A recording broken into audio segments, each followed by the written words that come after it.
Donc je vais vous présenter en complément de ce que Didier Raoult vous a présenté la semaine dernière une partie des travaux que l'on réalise en paléomicrobiologie dans le laboratoire. La paléomicrobiologie, en réalité, c'est ni plus ni moins que le diagnostic des maladies infectieuses appliqué à des échantillons anciens au lieu qu'il s'agisse d'échantillons modernes de patients contemporains.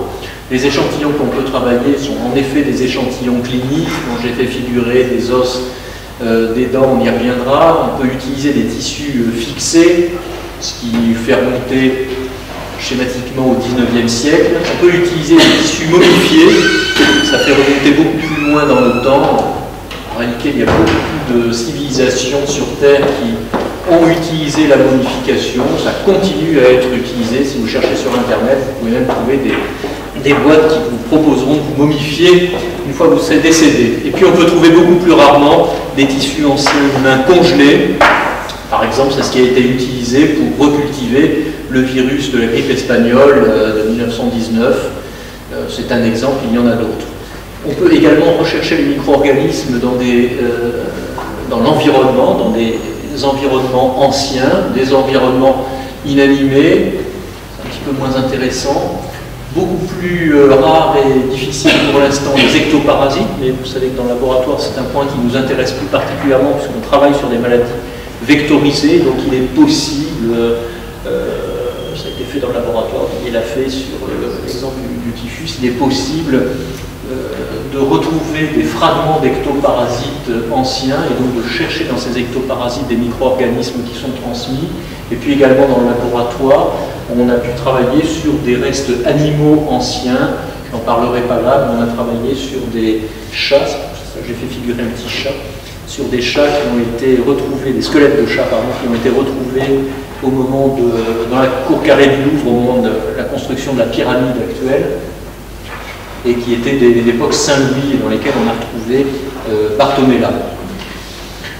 À partir du moment des échantillons anciens, on peut les travailler, en pratique de façon très banale, je dirais on les travaille avec les outils dont on dispose par ailleurs au laboratoire pour faire le diagnostic moderne des micro-organismes contemporains.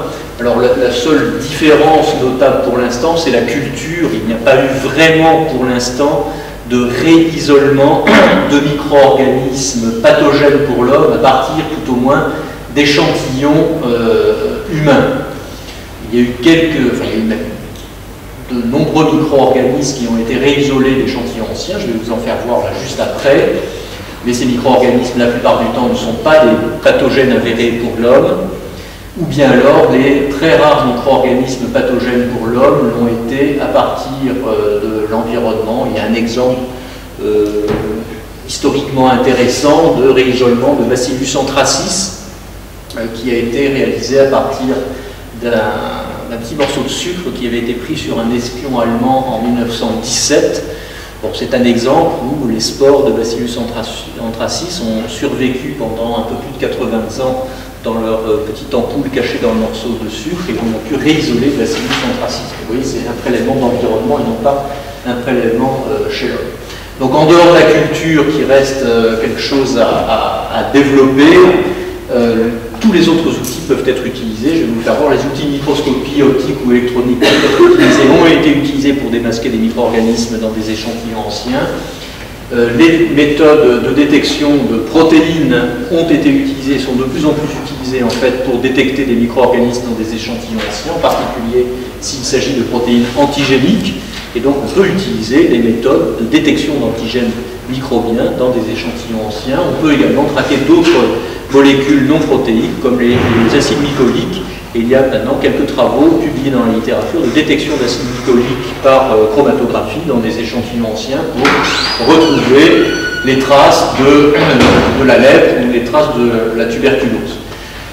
Bien entendu, vous en doutez, la plupart des travaux, pour l'instant, ont quand même été réalisés en traquant des fragments d'ADN et plus particulièrement, bien sûr, des séquences d'ADN. Alors, un des échantillons que l'on a travaillé un petit peu plus récemment dans le laboratoire sont des coprolites. Les coprolites, ça correspond ni plus ni moins qu'à un contenu intestinal ancien. Vous voyez de magnifiques exemples de coprolites au laboratoire, sur la photo, et on a travaillé plus particulièrement un coprolite qui nous a été confié par une équipe de parasitologie en France, mais ce coprolite a été trouvé, et vous voyez les photographies sur la droite, à Namur en Belgique, et il avait comme intérêt d'être enfoui dans cet empilement de tonneaux qui étaient sous terre, et ces tonneaux, c'était tout simplement des toilettes d'époque médiévale, puisque ce coprolite date de l'époque médiévale. Alors qu'est-ce que l'on a fait avec cet échantillon, hein? Encore une fois, vous avez vu l'aspect des coprolites. Et bien avec ce type d'échantillon, on a essayé de faire un petit peu, là aussi, tous les outils dont on dispose au laboratoire pour chercher les microbes. Donc on a regardé le coprolite au microscope, optique et électronique. On a essayé de cultiver le coprolite, et on y est arrivé.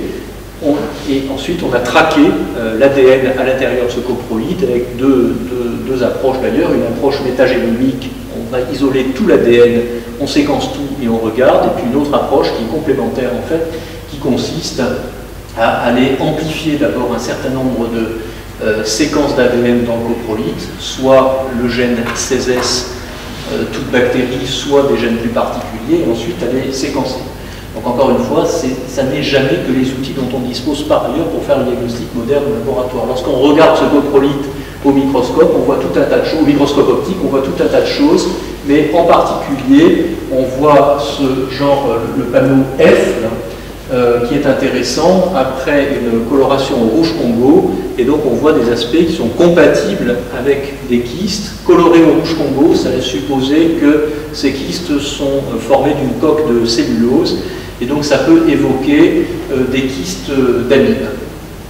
Et puis, vous voyez, d'autres aspects ont été vus qui sont compatibles avec un certain nombre de parasites intestinaux que vous connaissez par ailleurs, vous apprendrez à connaître dans le cours de vos études de microbiologie par ailleurs. Si l'on utilise ensuite le microscope électronique sur cet échantillon, encore une fois d'époque médiévale, bon, de façon à peu près incontestable quand même, on voit des images de virus qui seront analysées ensuite par biologie moléculaire comme étant plus particulièrement des bactériophages, c'est-à-dire des virus qui infectent eux-mêmes des bactéries, et on a pu trouver que le spectre des bactériophages que l'on a démasqué dans ce coprolite correspondait relativement bien au spectre des bactéries que l'on a également cultivées en partie dans ce coprolite. Alors en effet, on a essayé de cultiver les bactéries avec des méthodes d'ailleurs assez simples. On a trouvé un certain nombre de micro-organismes, dont certains sont très vraisemblablement des micro-organismes de l'environnement, probablement qui ont pu contaminer tout de même ce coprolite au cours des siècles où il est resté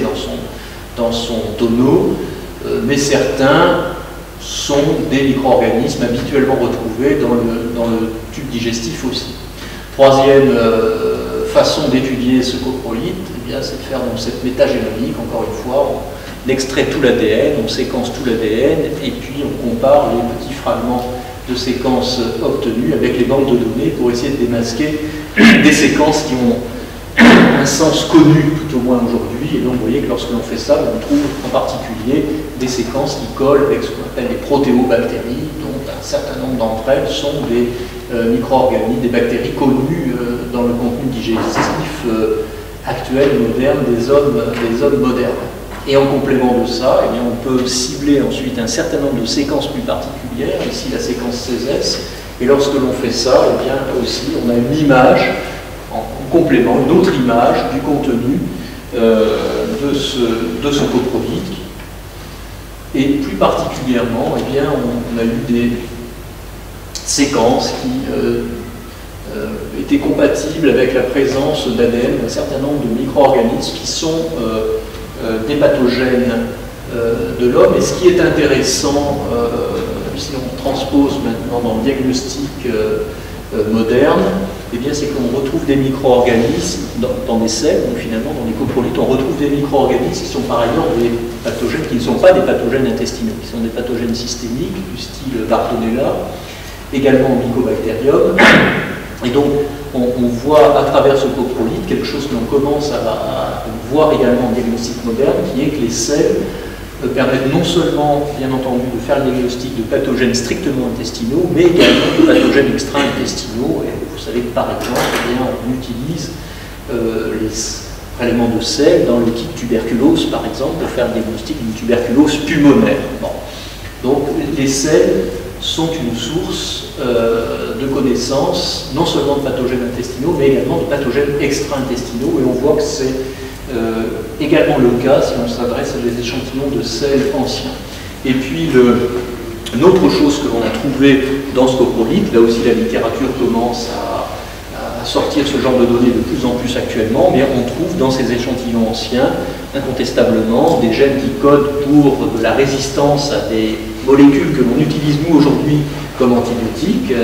Et donc, bien entendu, c'est évident, mais bien entendu, ces gènes et ces molécules antibiotiques et de résistance aux antibiotiques existent depuis quelques siècles et même bien avant cela. Et donc là, en particulier, vous voyez, on a retrouvé un gène qui code pour un facteur de résistance au chloramphénicol, encore une fois dans un échantillon médiéval. On peut penser qu'il n'y avait pas d'utilisation du chloramphénicol comme médicament antibiotique en Europe médiévale. Donc, je vais peut-être m'arrêter là parce que les autres choses ont été présentées par Didier Rauch la semaine dernière, mais en complément, vous voyez que ces travaux que l'on réalise sur la paléomicrobiologie, en dehors de l'intérêt strict qu'il y a de connaître les flores et la façon dont ces flores s'organisaient avec l'homme il y a quelques siècles, apportent également des informations sur la microbiologie actuelle. Par exemple, là, le fait que les sels peuvent être une source de connaissances de pathogènes qui sont des pathogènes extra-intestinaux.